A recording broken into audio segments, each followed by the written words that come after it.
حیدر آذربائیجان کے دارالسلطنت باکو کے رہنے والے تھے، دیندار، بااصول اور خوشحال تھے، معمولات کے پابند تھے، لیکن طبعی طور پر بہت کمزور اور نفسیاتی خوف کا شکار رہتے تھے۔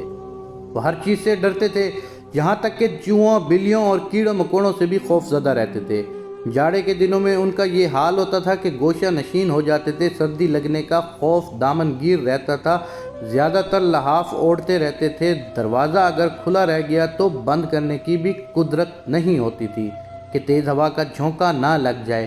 جب تیز ہوا چلتی تو اس سے جو سیٹیاں بجتی تو یہ اس کو جن و شیطان تصور کرتے اور اسی سے ڈر کر اپنی جگہ سے آگے نہ بڑھتے اور نہ ہی پیچھے ہٹنے کی ہمت کرتے۔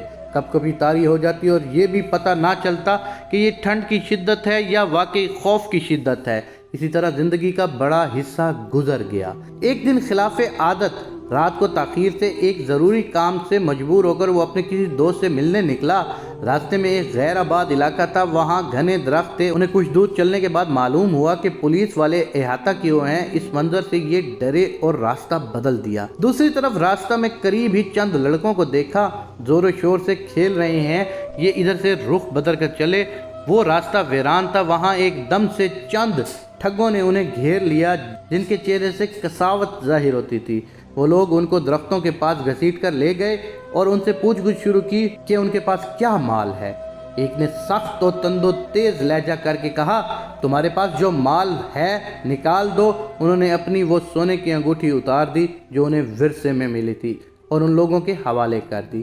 دوسرے نے کہا، روپیے پیسے کہاں ہیں؟ جو کچھ جیب میں ہو نکال دو۔ انہوں نے بغیر کسی تردد کے جو کچھ جیب میں تھا نکال دیا۔ ان کی جیب میں ایک چھوٹا سا قرآن کریم بھی تھا جس سے اسے دل کو سکون پہنچاتے میں مدد ملتی تھی، اور سفر و حضر میں وہ ساتھ رکھتے تھے اور تلاوت کرتے تھے۔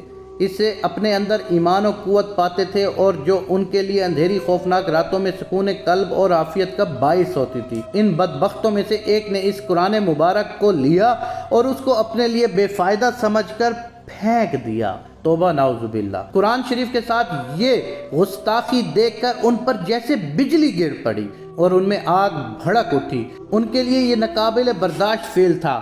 ان کا نفس بے قرار ہو گیا اور دل بے چین ہو گیا۔ کچھ دیر وہ سکتہ کے عالم میں رہے، اس کے بعد ان کو ایک کرنٹ کا جھٹکا محسوس ہوا۔ ان کو محسوس ہوا کہ اگر قرآن مجید کا بھی وہ دفاع نہیں کر سکتے تو اس زندگی سے کیا فائدہ؟ عمر ایک دفعہ ختم تو ہونی ہی ہے، بار بار نہیں۔ عزت نفس کے لیے آدمی جان دے دیتا ہے تو قرآن ہے جو نفس سے بھی زیادہ عزیز ہے۔ یہ ہمارے رب کا کلام ہے۔ اس کی زندگی میں اب وہ لمحہ آ گیا جو زندگی میں انقلاب پیدا کر دیتا ہے۔ ان سے برداشت نہ ہو سکا۔ اسلامی غیرت اور دینی حمیت جاگ اٹھی اور ان کی مشہور زمانہ بزدلی پر غالب آ گئی۔ غیر شعوری طور پر ایک بڑا سا پتھر اٹھایا، ان میں سے ایک کو نشانہ بنایا، نشانہ نے خطا نہیں کیا اور وہ وہیں ڈھیر ہو گیا۔ دوسرا پتھر اٹھایا اور دوسرے کو نشانہ بنایا، وہ بھی وہیں گر پڑا۔ اتنے میں آس پاس کے لوگ اور کچھ فاصلوں پر کھڑے پولیس والے بھی پہنچ گئے۔ انہوں نے ان بھاگنے والوں کو گھیر لیا اور ان کو گرفتار کرنے میں کامیاب ہو گئے۔